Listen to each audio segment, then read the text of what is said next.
Iraq, Syria, Yemen, Libya, all ravaged by conflict. ISIL gaining ground. Israelis and Palestinians still no closer to peace. Has U.S. foreign policy in the Middle East and North Africa failed? Hello, I'm Arnold Naidu, and this is The Heat.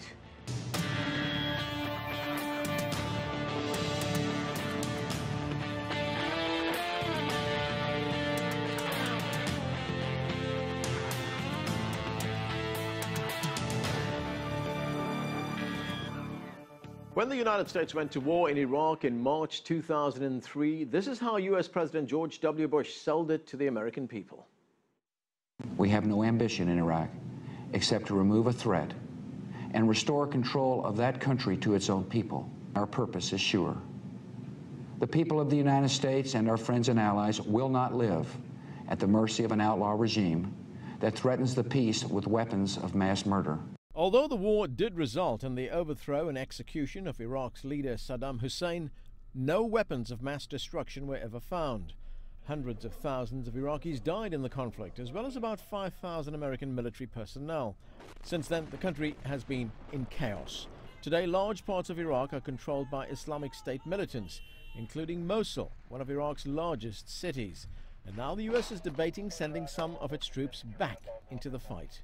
In Libya, U.S. President Obama intervened in March 2011. U.S. military strikes helped rebels overthrow Libyan leader Muammar Gaddafi.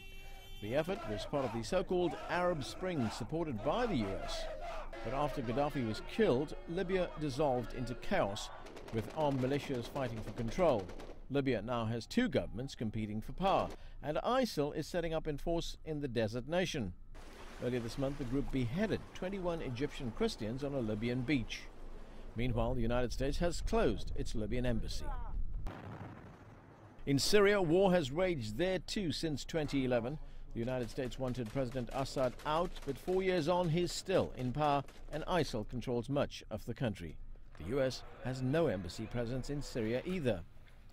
In Yemen, 4 years after its Arab Spring protests, the country is now largely controlled by Houthi rebels. The U.S. recently closed its embassy there as well. Meanwhile, prospects for peace between Israel and the Palestinians look remote, and relations between President Obama and the Israeli Prime Minister Benjamin Netanyahu have nosedived. Both leaders are not expected to meet when Mr. Netanyahu visits Washington next month to deliver a speech to the United States Congress.